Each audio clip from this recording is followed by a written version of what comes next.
Hello, this is Dr. Richard Chang from Shanghai, China, updating you on the COVID-19 pandemic outbreak. I have a story to tell you. Yesterday, I spent almost 1 hour talking to a patient in Ground Zero in Wuhan. Her mother is a 70-year-old lady with many chronic diseases, including type 2 diabetes, coronary artery disease, with a stent placed, and also several other chronic diseases. So overall, she's in poor health.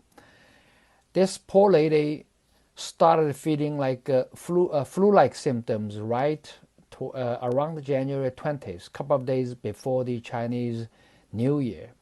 And she started coming down with a low-grade fever, around 38 degrees Celsius, which is very low, mild. And so the whole family started taking vitamin C tablets. The lady I talked to, knew, she is interested in nutrition, and she's been reading up on nutrition, vitamin C, so she believes in vitamin C. And she bought some vitamin C tablets, and she also advised her whole family. It's a family of 6, not living together. Basically, she and her kid, I think a daughter, and her parents, and her brother and brother-in-law, 6 of them. And they don't live together, but they get together quite often on a regular basis. And so around January 20th-ish, her mother got sick. And so whole family started taking vitamin C. And around that time, the family members didn't wear a mask. So in theory, they were exposed to this coronavirus infection. Anyway, so the mother was staying home and didn't go to hospital for about 9 or 10 days. And she was fine. She didn't show much of a symptom except a low-grade fever. She was taking vitamin C every day. And her daughter, New, was taking around 20 grams vitamin C a day. And the other family members, something like close to it. And her mother didn't really believe her. So she was reluctantly taking half or maybe less than half of what she was advising. So anyway, her condition didn't really get worse, but the mother wanted to have it checked out. So she went to the hospital around the end of January, 29th or 30th. And well, there she received the official diagnosis. She got the coronavirus infection. So she was hospitalized. And she stayed in the regular ward for about 10 days. And then over the course, she gradually deteriorated. Eventually, she was admitted to the ICU on February 10th. That's about 22 days ago. And eventually, she, like I said, it got worse and worse and went on the ECMO, which is the extracorporeal membrane oxygen exchange. Basically, like, a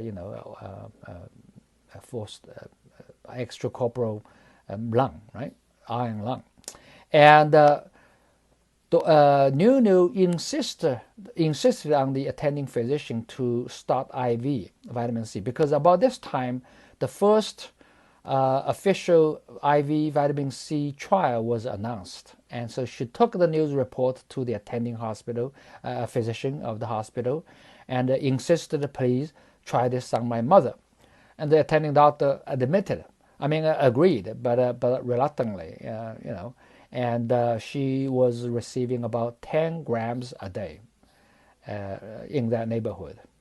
And so the patient actually was stable, and she was in the hospital for about 2 weeks, a little over 2 weeks, and was discharged from ICU to a regular ward. So she was improving, although not completely out of the woods yet. She's still in the hospital, but she is not in ICU.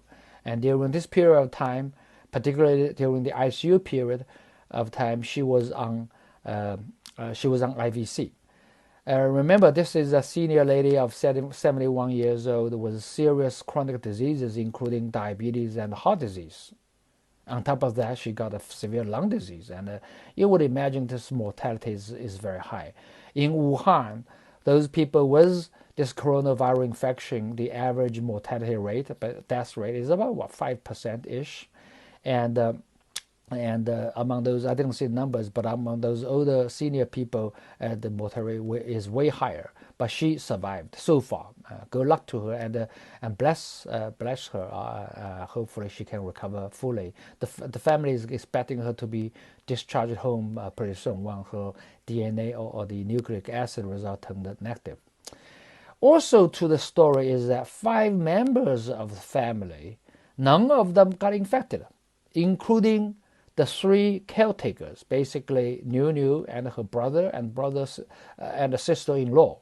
3 of them. They went to these 3 people went to the hospital, taking turn to take care of the sick person, the sick mother, and they were only wearing a regular mask, a layer of single layer of gloves, and didn't have the heavy protective clothing like the other healthcare providers, and they didn't get sick, none of them.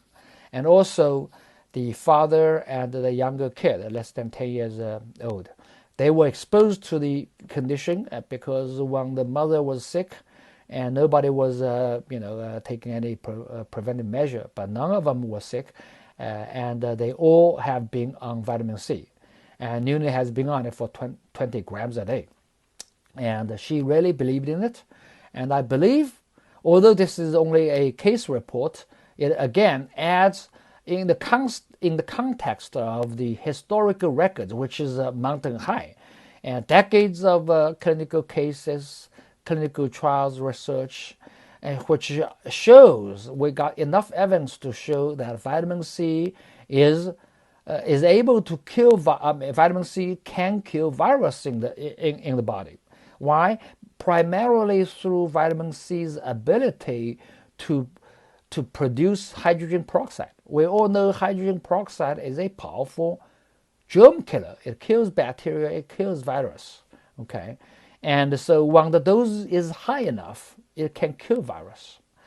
Or of course, for the coronavirus infection, on top of this virus killing ability, vitamin C early, like in this case, starting from the beginning, she was on vitamin C. Early and sufficient amount of vitamin C not only acts as a viral killing drug, it also is a powerful antioxidant.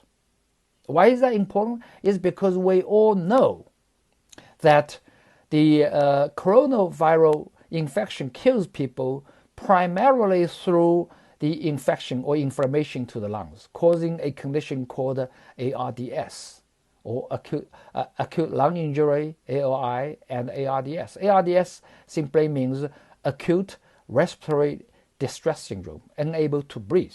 Okay, this is due to the very